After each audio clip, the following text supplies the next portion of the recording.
Hi, everyone. Thanks for joining us for today's meetup. On today's agenda, Chris and Scott will be discussing the new Citizen Problem Reporter solution and also how government agencies can configure this solution as well. As a reminder, we'll be recording and posting this meetup on meetups.com. During the meetup, if you'd like to make comments or chat with other participants, then please use the chat panel. However, if you'd like to submit a question for the team to answer, then please submit your question through the Q&A panel. With that said, I'll go ahead and pass it over to Scott. Okay, thanks, Heather, and thanks everyone for joining us today, and welcome to our first meetup of the year.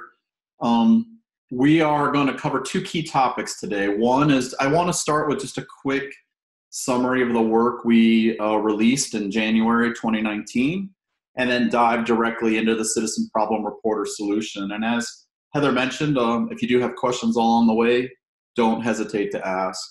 So let's just start with a real quick overview of some of the work we released in January. And apologize for all the text on this slide, but when I went back and kind of reflected on the work the team was doing with the community, there were several new solutions that we shipped. We've been doing a lot of work to continue to evolve our homeless solution offerings and delivered a new ArcGIS Pro project to help with risk reduction and some tools to help share the count information that many went through in January with HUD. We continue to evolve our performance management and neighborhood revitalization solutions, our land records offering. We've been working very hard there to simplify the public engagement offerings we have in that space as well. In the case of bringing 3D to the masses, Gert, a member of our team, continues to work on simplifying and enhancing the 3D base map solution offering, which is one of our more popular offerings actually, and it really helps every organization begin to generate 3D representations of their communities. And today we're going to talk about the Problem Reporter and Satisfaction Survey.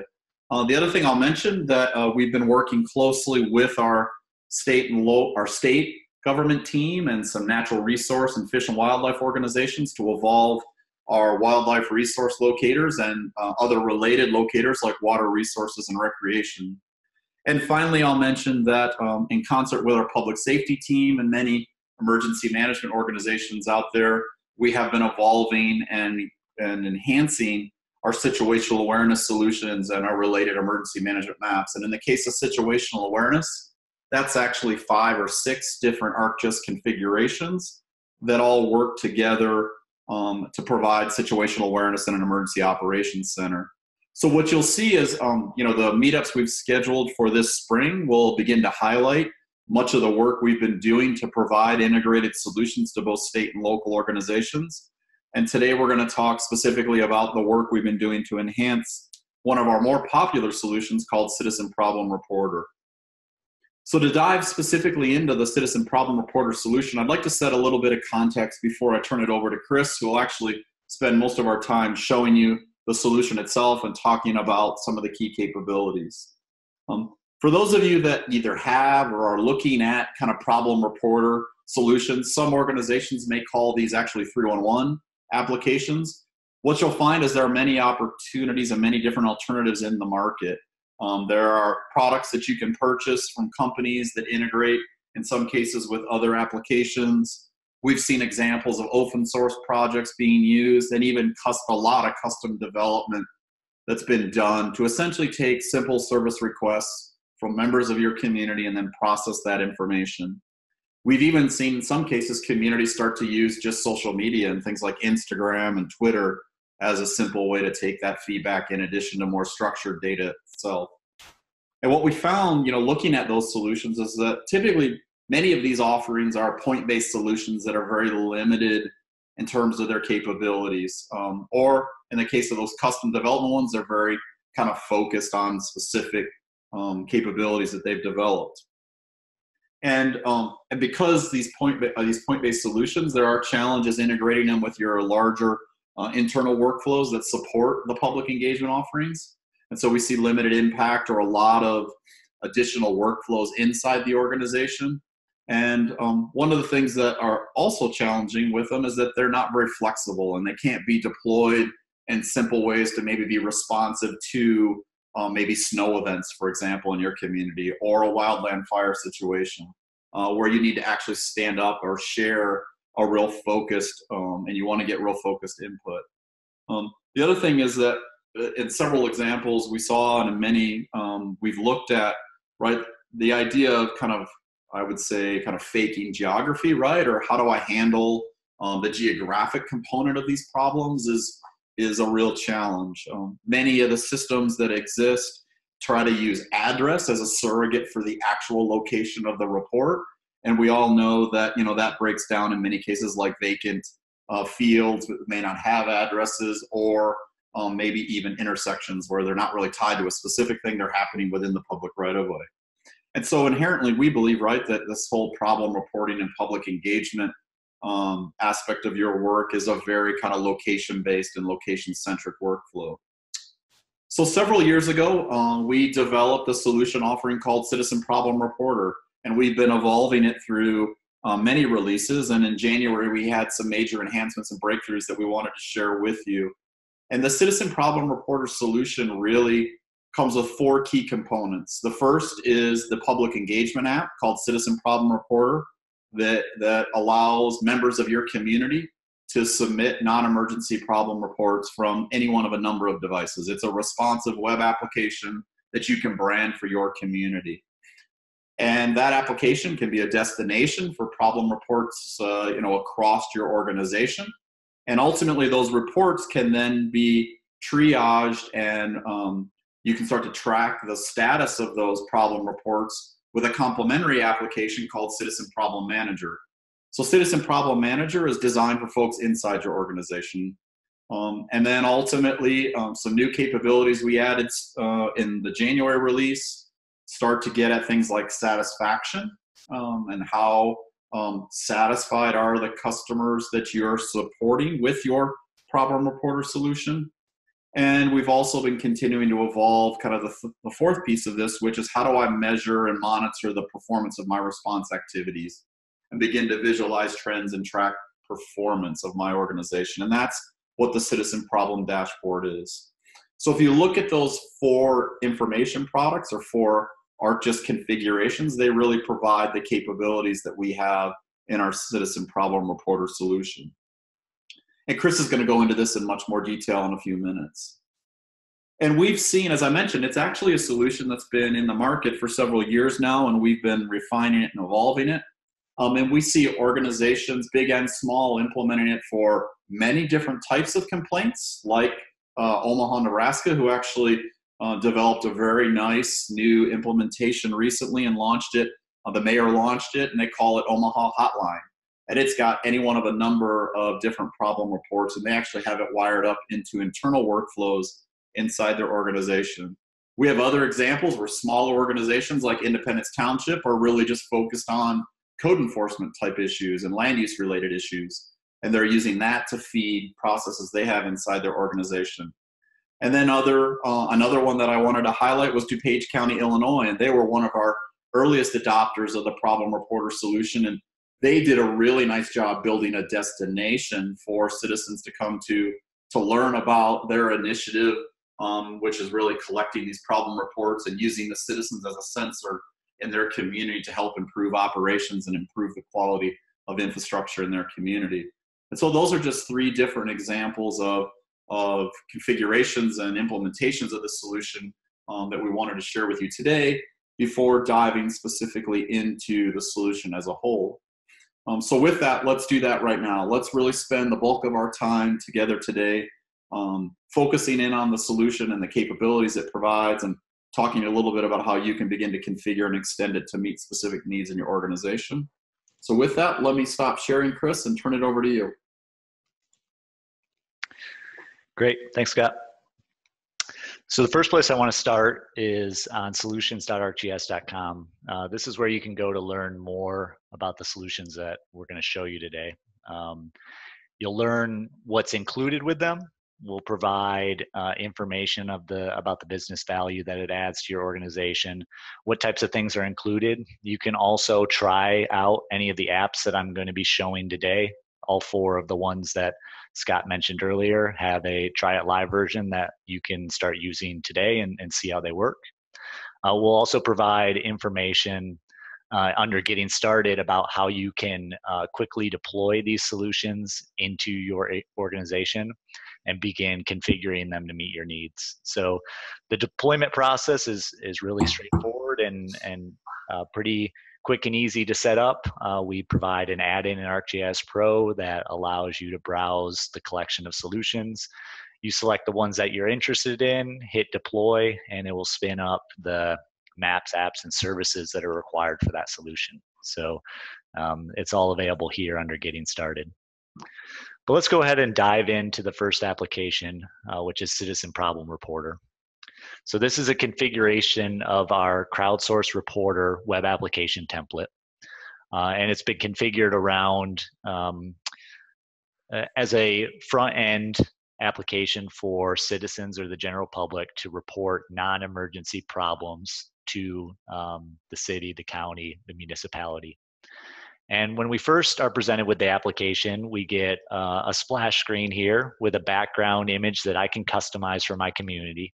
And we provide a couple different options for logging into the application.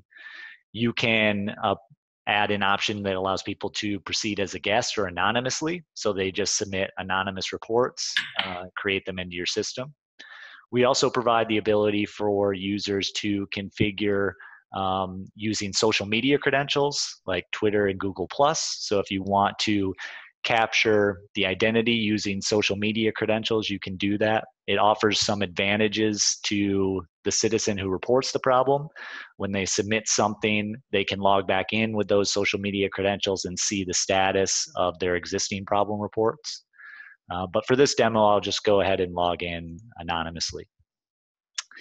So the way the reporter application works, the application template that we're using, we present a series of different problem categories that we can submit for.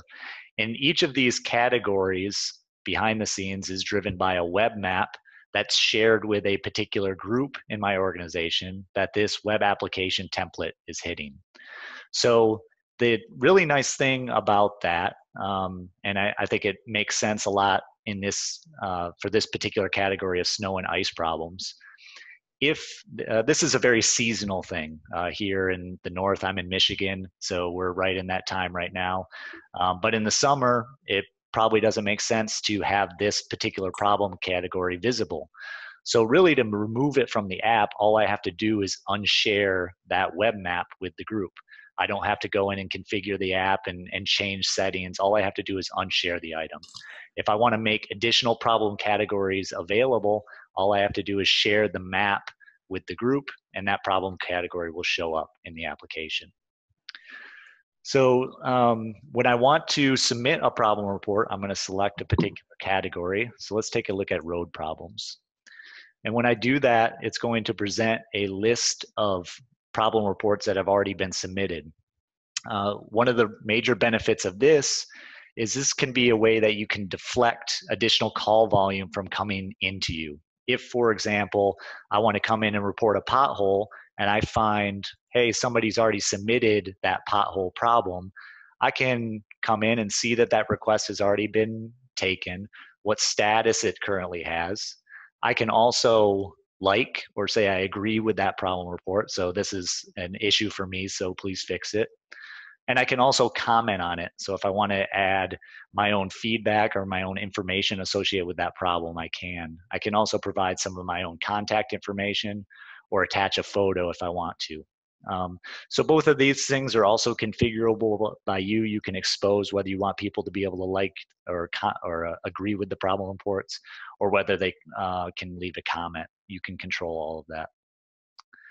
So let's say I haven't, nobody submitted the problem that I'm interested in. I can go ahead and submit a new problem report. When we do that, we're going to present a list of questions that we're going to ask the individual to respond to. And these fields and this information in the problem report is all driven by the pop-up associated with that layer in the web map.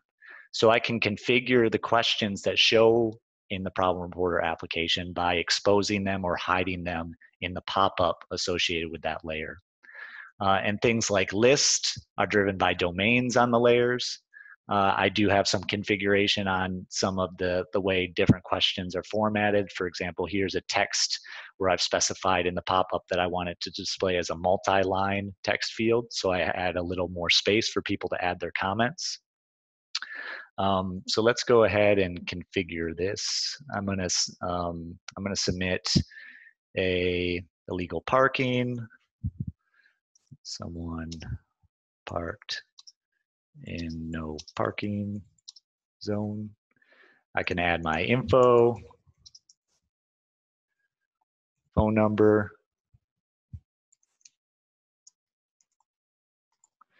The date it's submitted, it already automatically sets for today.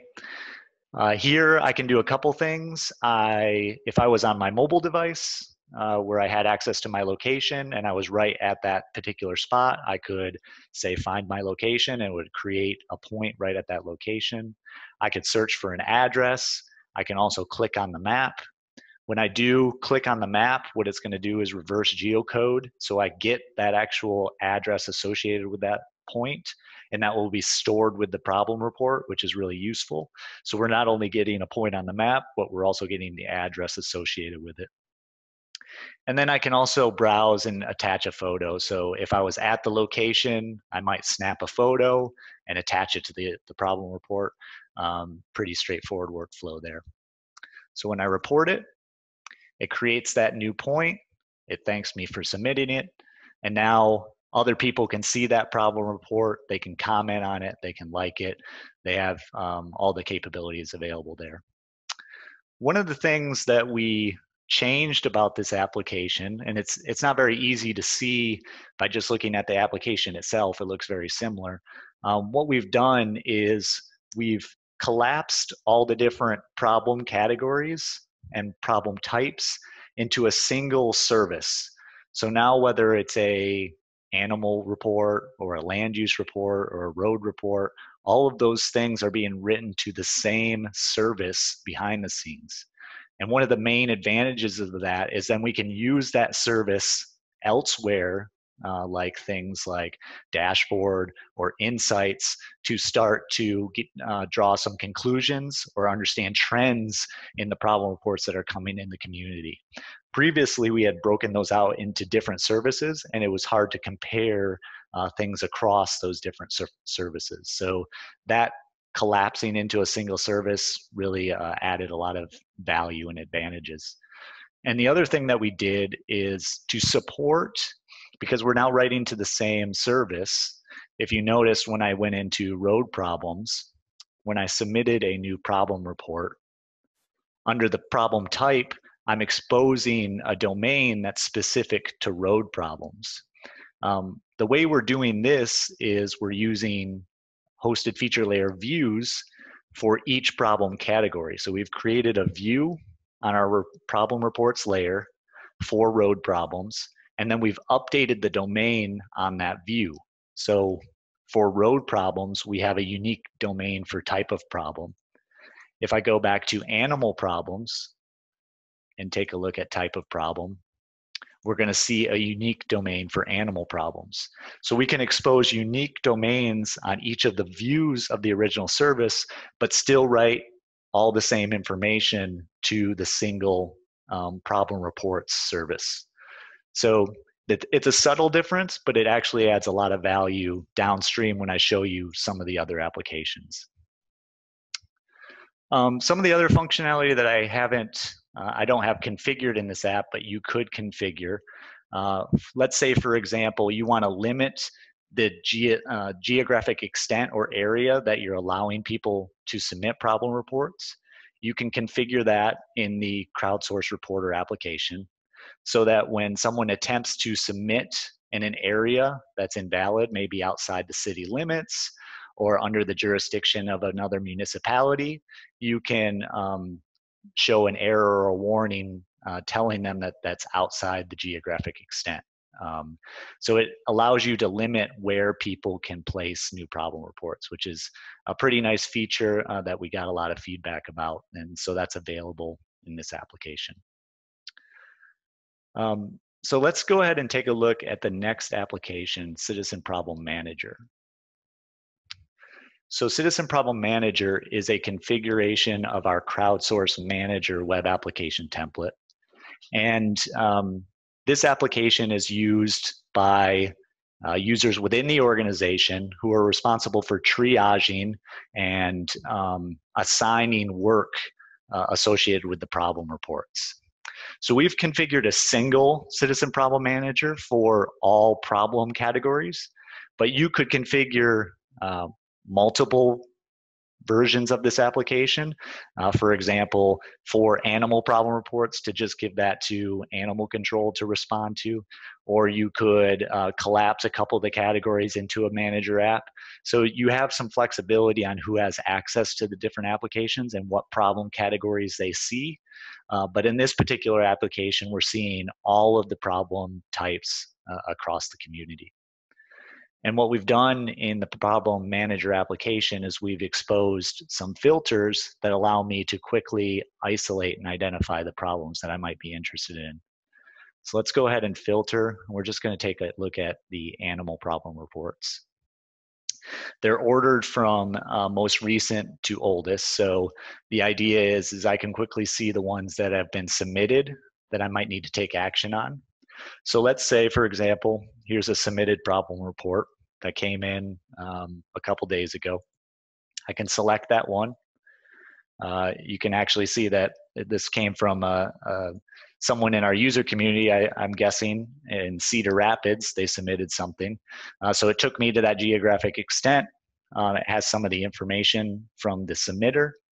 What I can do then is, if there were any photos or attachments, I could see those here. Oh, that's interesting. They attach some type of spreadsheet image. Cool. So I could also see any comments that have been made on that problem report. And then when I'm ready, I can edit that record and I can begin to triage it. So one of the first things that I might want to do is, we have this field on the problem reports layer called visible to public. And what it allows me to do is control whether I want that problem report to show up in the Citizen Problem Reporter application. So one of the reasons I might want to do that is maybe it has sensitive information or particular comments that I don't want to expose, or maybe it's a problem type that I don't want the community to see. I can set that flag to no, and when I save that problem report, it will no longer show up in the Problem Reporter application. So we've defaulted, as part of the base configuration, all new problem reports submitted will default to visible to public yes. You could configure it the opposite way, make them all default to no, and then require someone within the organization to go and review them and decide whether they want them to be visible, to set the flag to yes. So that's an option as well. And we'll also talk later in the presentation about some configuration scripts that we provide that allow you to moderate these reports and automatically determine whether they should be visible or not. So we'll talk a little bit about that later. I'll go ahead and keep this visible. Let's say we want to acknowledge that we received the report. So I can say that. If we're ready to, we could assign it to someone, a group within the organization, to begin working on it. So here, I want to give it to animal control. You can customize this list. This is just a domain on a field in the layer. So I could update this list to expose what types of individuals or departments I want to present in this list. So you have a lot of flexibility here. I'm just going to go ahead and save that. You can see that the status, it's moved into the received phase, so it's now reflecting that. And as we move through the flow of the report, as we start to make progress and someone's going to go and address it, we can update it in progress. And ultimately, when we resolve it, we can mark it as completed. So let's look a little bit about that completion process. So let's take, here's a dead animal one that's in progress. Let's say now we've completed that issue. We resolved it today, and we removed the dead animal. And save that. Okay, so now it's moved to complete, and we'll see some additional information is now showing in the pop-up. We're only showing this additional information once we've actually completed the problem report. We can see the data was resolved. We're calculating how long it took to resolve the issue, and this is very important. And we'll see this, you could potentially see this later in having some metrics associated with how long it took you to resolve problems of different types, and whether that's getting better or worse over time. Could be an interesting metric that you would look at in terms of the service that you're offering. We have the resolution, and then the last thing here is we've added a button that allows me to send a satisfaction survey. So this takes me into the third component of the Citizen Problem Reporter, which is the Citizen Satisfaction Survey. So let me go ahead and click this button and show you how it works. It's going to pop up an email for me, and it's pulled some information from the original problem report. So it's pulled the email address that the citizen provided. It has their name. It has the problem category and type. And it's also embedded a new link to a survey URL here. So I could send this to the original problem reporter, and when they get it, they can click the link, and it's going to pop open the satisfaction survey. So this is what the Citizen Problem Satisfaction Survey. We've configured it with some base questions based on common surveys that we saw out in the industry, the types of information that people were interested in. So were they satisfied with the resolution to the problem report? Did we resolve it to their liking? In their estimation, how much time did it take us to address the problem report? So this is getting towards sentiment. We know it took us 16 days to resolve that issue, but to the citizen, to the person who reported it, did it seem like we addressed it quicker than they thought, or did it take longer to address it? So I'll say that we were very satisfied. We thought it was shorter than expected. How did we rate the quality of the customer service experience? It was pretty good. And then the last question, how likely is it that you would recommend the problem reporter to a friend or colleague? This is a very common question that you see in surveys, and I'll talk a little bit about the breakdown of these different options in the dashboard here in a sec. But I'm going to give an 8. I could give some additional comments, open-ended comments or concerns. If I'd like to be contacted for more information in the future, I could say yes and then provide my contact information. One of the things that I want to highlight here in this survey is we're passing along in the URL the ID of the original problem report. And the reason this is important is this is what's used to relate that survey that the citizen submits to the original problem report.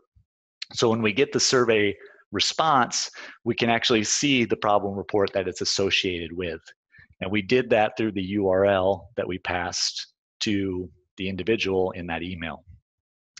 And we're also grabbing the current date to populate when that survey was submitted. So I'll submit this. The data was sent, and now I've sent that survey information. We'll talk a little bit more about this process later and how you might want to automate this. Right now, this is kind of a manual process once I resolve it to send that email out to get their feedback. We do have some tools that you could use to automate this process so that when a problem report is marked as completed, the email with the satisfaction survey link can be automatically sent to the original submitter for them to fill out. So the last application I want to show you is the Citizen Problem Dashboard. So this is a configuration of operations dashboard. And it really kind of has two main drivers. The goal or the idea is to use this within the organization for stakeholders who want to have an overview of how we're handling problem reports in the community. The first view here I have is a somewhat passive view. You could imagine this dashboard being on a big screen and just showing you the current state of open problem reports relative to new reports coming in.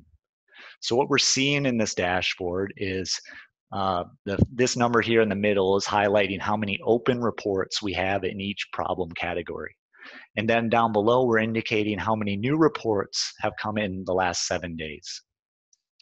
And we're highlighting the ones in red are showing us that we have more open issues than we've taken in the last 7 days. So what that means is we're starting to acquire a debt in the number of problem reports that are coming in. We're not resolving them faster than they're coming in. So we're starting to increase that number. The numbers that are in green mean that we have been able to resolve them faster than they're coming in. So we're staying on top of those new problem reports. So this gives me a quick look at the ones that maybe I need to allocate more resources to or put a higher emphasis on resolving so that we can keep that number of open issues low and keep it at a volume that we can maintain and handle, respond to, and address in the community. In this dashboard, I also have a couple tabs that allow me to more proactively dive into some of the information associated with the problem reports that are coming in. So this first tab is showing me an overview of the problem reports, and it's tied to the map extent. So as I pan and zoom around here, you can see the numbers and the graphs and the charts updating. I can then also start to interrogate some of the information. So for example, we have it broken down by problem category. Let's say I want to focus just on the road problem reports. I can select that piece of the pie and I see the map update as well as all the other charts associated with it.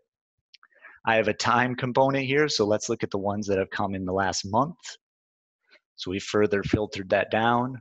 I can see that I've had 3 submitted and 2 have been resolved in that time.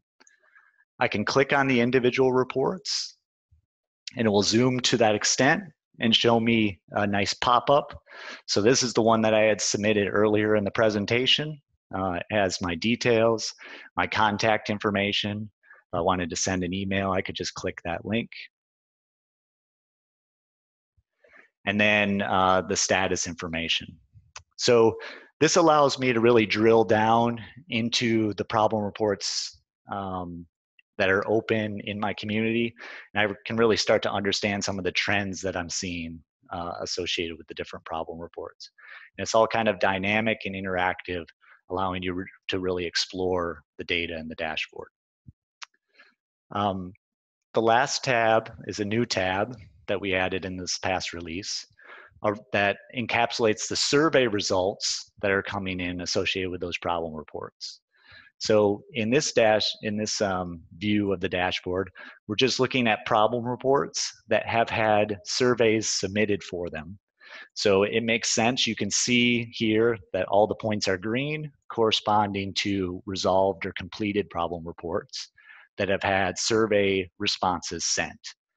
And you can see we are highlighting the different questions that we asked in that survey, providing the score associated with each of them on a scale from 1 to 5 for how they felt about the quality of the resolution, the time it took us to resolve it, and the customer service that they experienced during their interaction with the community.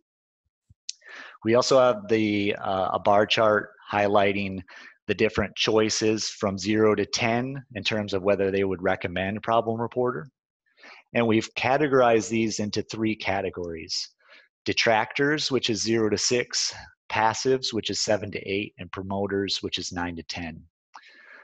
This is a very common, like I talked about, this is a very common question in the industry. And through studying and evaluating how people respond to this question, they found that anyone who gives a 0 to 6 to this particular question is likely to speak negatively about you, your organization, or your service. If they give you a 7 or 8, they're likely to not say anything or just give neutral responses. And if they give, only if they give 9 and 10s are they likely to speak positively. So that's why it's really important to kind of understand this different breakdown and what that means in terms of the way that people are talking about you, talking about the community, and in particular talking about this program for reporting problems. With any of the particular surveys, you can click on that point and it takes you to that location. You can see information about the particular problem report and what their individual responses were to each of the questions and whether they provided any comments. What's powering this survey results layer behind the scenes is a hosted feature layer view join. So what that means is the problem reports are the points that the citizen originally submits. And the survey is just the survey results is just writing to a table. So there's no geometry or point location associated with the survey result.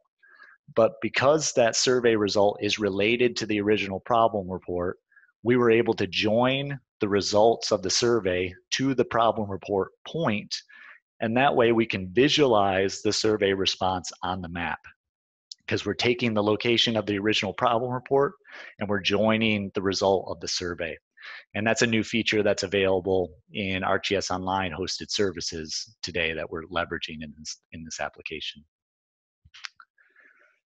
So with that, that's an overview of all the solutions. I think we wanted to take some time now. I imagine there's some questions. So we want to take some time to answer some questions and dive into some of the areas that you might be interested in. And then after that, we're going to take a look at some of the things, some of the additional configurations you can do with Problem Reporter and some of the future enhancements we're thinking about. So Heather, are there any questions? Yeah, there's a couple. Mitchell had a question. He asked, is the name of the app template going to change from Crowdsource Reporter to Citizen Reporter in ArcGIS Online? No, so the name of the app template is not going to change. The Crowdsource Reporter web application template and the Crowdsource Manager web application template are intended for general crowdsourcing workflows. They're used in a lot of other solutions that we offer. Citizen Problem Reporter is just leveraging that web application template to support the functionality as part of this solution. And a lot of the great functionality in Crowdsource Reporter is used in other solutions as well. So that's kind of the distinction. The Citizen Problem Reporter is a solution configured on top of the Crowdsource Reporter web application template that can be used in lots of different crowdsourcing workflows. Okay. Lauren's question is, could you explain the survey results to the point join again? Yeah.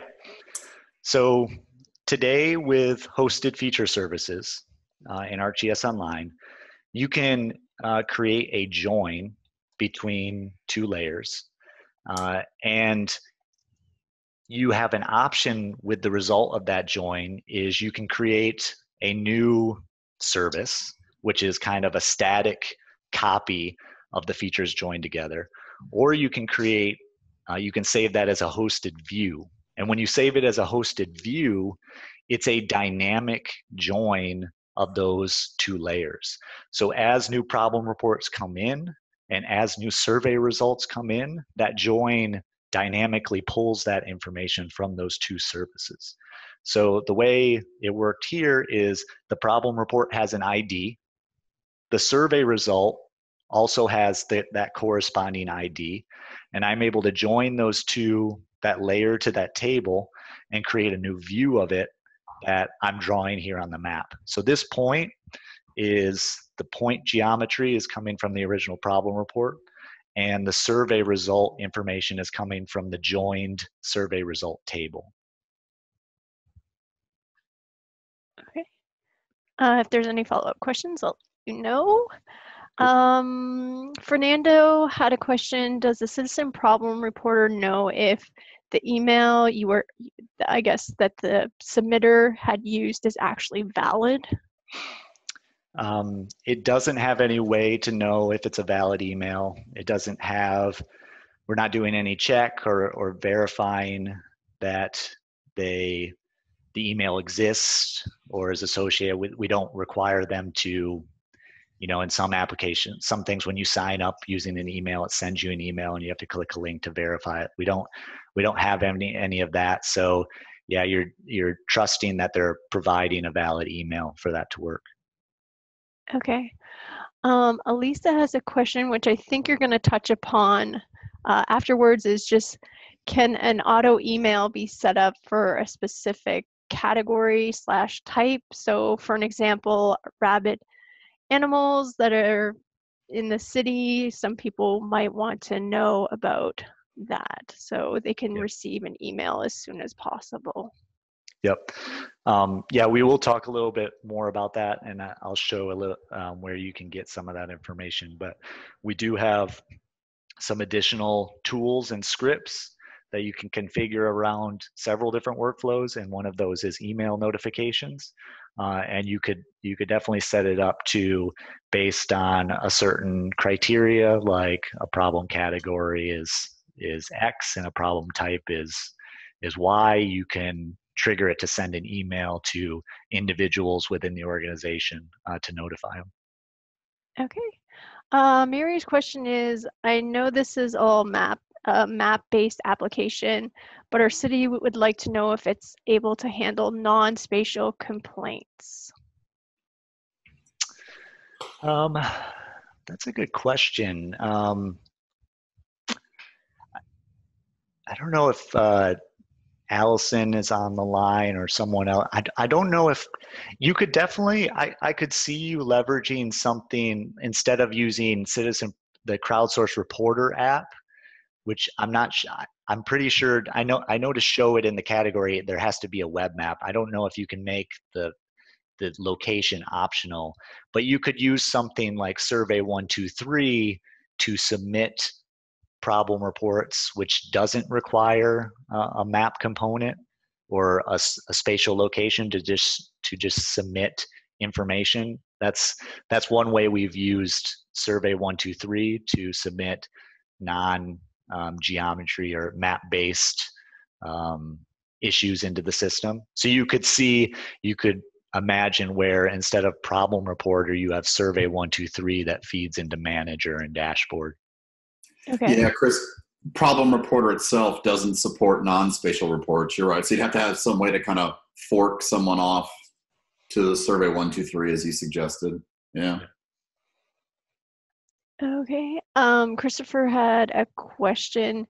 Can the problem manager be configured to send an email to citizens when the status changes with comments or resolutions? And I think we're going to talk a little bit about that. Yep, similar kind of idea. We tried to write a very generic tool and script that could be used in lots of different cases to trigger emails. And you can define the state, or I guess it's the query that you're using against the service. So when the status changes, you're looking for information in a particular field, and when it satisfies that state, you can control who that email is sent to. You can have it sent internally. You can have it sent back to the original problem reporter to let them know that the status has changed. So yeah, that tool that's the main purpose of that tool, and the design of that additional configuration option that you have on top of the base problem reporter solution. Okay. There's another question. Does visible to public being set to no remove the problem from being queried via the REST endpoint? And they're only asking this because of legal implications for use in code violation reporting. I'm pretty sure we do that now because actually I think that's the base configuration. Mm-hmm. I can check on that for sure, but I'm pretty sure we did that in the base configuration because we're using views here. We can control what features are visible to the view, and these views are exposed publicly, and they have to have the ability for users to edit those views. But we're suppressing the features that can be returned by the view using that public view flag. So when I set that public view to no and I query the service, it's not going to return to me any of those features that are not visible. So I believe that's the base configuration of the solution that you would get if you deployed into your organization. And like you said, Chris, we're not deleting the features, we're just obscuring them from being visible in the maps, service, etc. Yep. Okay. Brian's question is, does the join between the hosted feature layer service and the survey table consume credits in ArcGIS Online? I'm not totally sure how views were. I know with hosted services that there is some credit consumption associated with the amount of data associated with what is being stored. Views are really just definitions that define what information is returned to you from a base service. So they in themselves are not actually storing data. They're just storing a definition of what information should be returned. So I'm not sure what credit consumption is associated with views. My guess is if there's any, it would be very minimal because they in themselves don't contain additional data. Like if I created hundreds of thousands of problem reports, that actual point feature only exists in one service. The view is just exposing what information shows to the view. Okay. Ernest has a question. Is there a way to run reports such as the totals per month to get that information? Yeah, as a way to like create a report at the end to summarize and things like that. You know, there's some things that you could do in dashboard. We're showing, for example, here we're showing number of problem reports by month. I can select different categories and I can filter that. If you wanted a tabular based report, we don't have anything in the solution right now, but I like the idea, and there is new tools that are coming into Pro that were just released in Pro 2.3 that allow you to generate kind of more formatted reports, and that might be something for us to pursue in a future release of this solution offering. Okay. Last question, I believe. Kevin has a question. Going back to the survey 123 satisfaction survey, if your problem layer is not an ArcGIS Online hosted and instead hosted on your own ArcGIS server, is there a way to join/link the satisfaction survey to the locally hosted problem layer? It would be a little more complicated, but you can do, I mean, if you're using an enterprise service and you're using data in SQL Server, you can create views in SQL Server and you can publish services from views. So I could host the problem reports in my own SQL Server. I could host the survey results table in my own SQL Server, and then I could create a view that joins those two things together and then publish that view as a service. So those are capabilities that have been in the platform for a long time. It's a little more complicated to do it, but it is possible. Okay.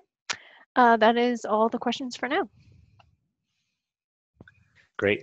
So I'm going to go into my slides. We got 10 minutes here left, so I want to touch on some of the in particular, some of the improvements we made and some of the things that we're thinking about in the future.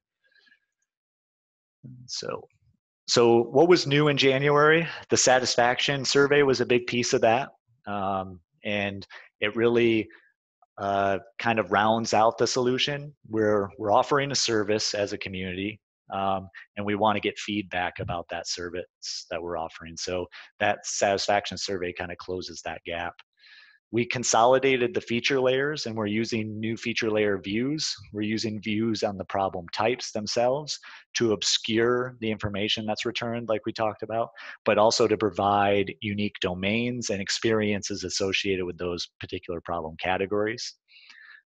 We did a lot of updates to the map and the symbology to just kind of modernize the apps there to take advantage of new capabilities. And we really improved the pop-ups that are associated with the problem reports in Reporter, Manager, and Dashboard. So we can create kind of dynamic experience, only show information when a problem report has a particular status, when it's completed, show me additional information, and show me a button that allows me to send a satisfaction survey. Some of those subtle things, but we're leveraging Arcade and some of the new capabilities to really create a rich user experience in those apps. Thinking about supporting more comprehensive workflows around Problem Reporter, some of those additional capabilities that we offer, if you were to go to solutions.arcgis.com and go to the Getting Started page for Citizen Problem Reporter, you would see some additional tools and scripts that we provide to help automate some of the other workflows. Some organizations want to generate their own unique report ID. In the solution, we're using the global ID, which is automatically generated whenever a report is submitted. But some organizations might want to create a unique ID and have some logic associated with it. So we do provide a script that can automatically stamp new problem reports with an ID. The email notification is a big one, and we talked a little bit about it in the questions. I want to, for example, when a citizen submits a problem report, I want to send an email back to the citizen thanking them for submitting the report. I want to send an email internally to, based on the problem category of the type, I might want to send it to particular departments or particular individuals to let them know that a new report has come in. As the status changes throughout the workflow, I might want to send notifications to interested parties or back to the citizen as well. And when the problem is resolved, maybe I want to automate that process of sending them the satisfaction survey with the unique URL that's specific to their problem report, so they can fill out that survey and give us feedback on it. So all of that can be handled by the email notification script and tool that we provide in the Reporter solution. Moderate content is a tool that you can use to, based on a set of words, sometimes people use 4-letter words that we don't want them to show up to the public.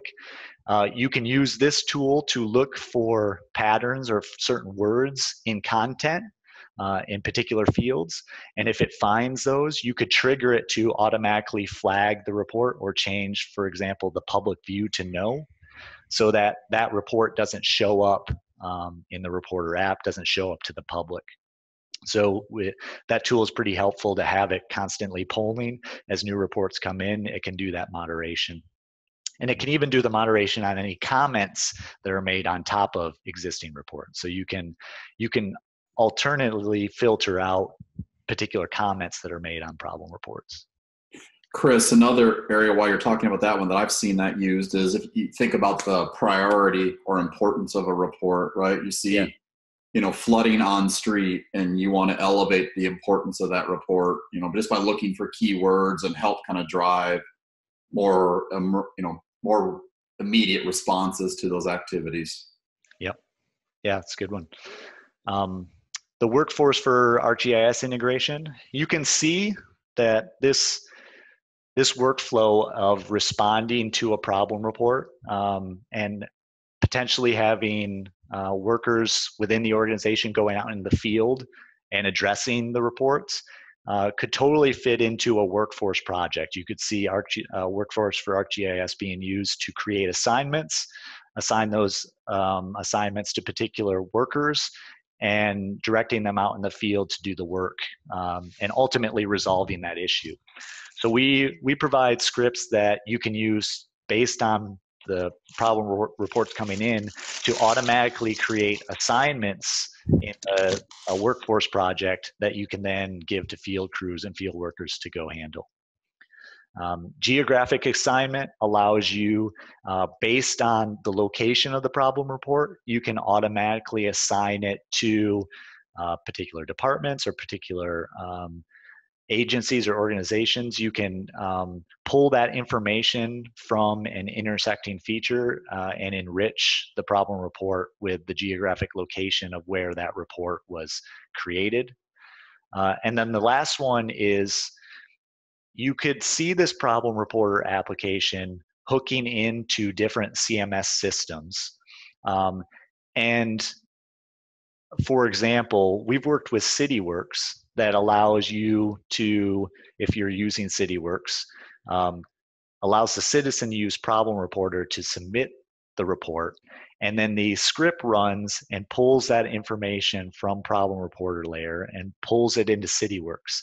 And as status change in CityWorks and you're going out and doing the work, responding and resolving the issue, it pushes that information back into Problem Reporter and updates the problem report.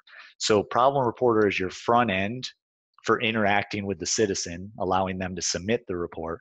And then you're still leveraging CityWorks to manage that report, do the work, resolve it. And the script is pulling those two things together. The tool is making those two things work well together. So you could see, kind of like we talked about, taking all of these configuration scripts and tools and really rounding out the full solution, allowing the citizen to submit a problem report, get an email back thanking them for their submission, emailing an operations manager to let them know that the new problem report came in. They manage it, they update the status, which triggers a new workforce assignment or triggers an integration into CityWorks to add that report. We're using Workforce or CityWorks to manage the assignment, do the work, update status, complete the issue, and then the email notifications are going back to the citizen or going back to the operations manager to let them know that the issue has been resolved. And ultimately, we can use Dashboard to kind of manage those results and see the overall status of the problem reports that are in the community. With the last couple of minutes, I want to kind of touch on the road ahead. So I alluded to it a little bit earlier. We really want to explore insights to consume this new consolidated problem report layer and really create richer analytics, charts, graphs, visual representations to understand trends in our problem reports.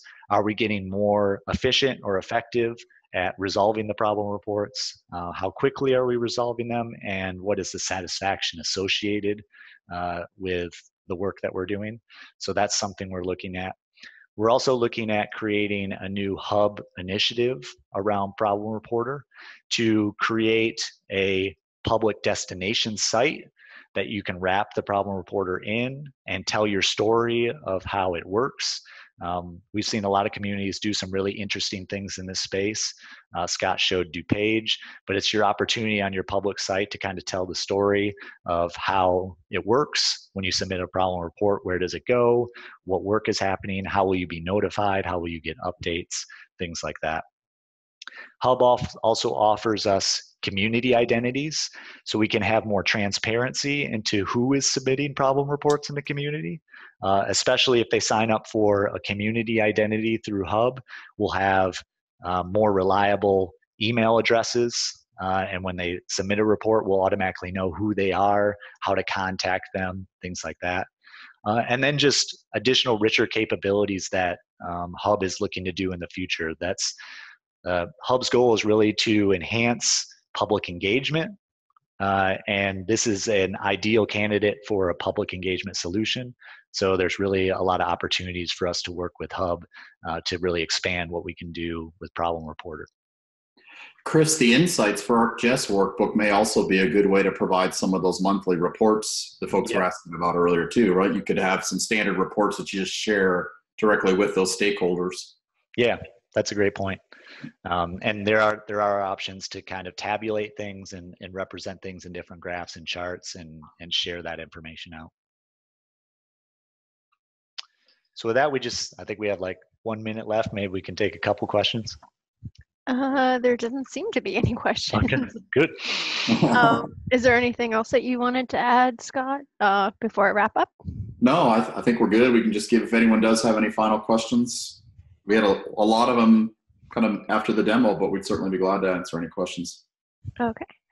Yeah, if you have any, also you can reach out to us on meetups.com if you have a question after the meetup as well. So that's an possibility as well. So we look forward to hearing and seeing you at our next meetup, and that will be on Thursday, February 21st, where we'll be discussing emergency management operations solutions. So until then, have a great afternoon, everybody. Thank you. Thanks, everyone.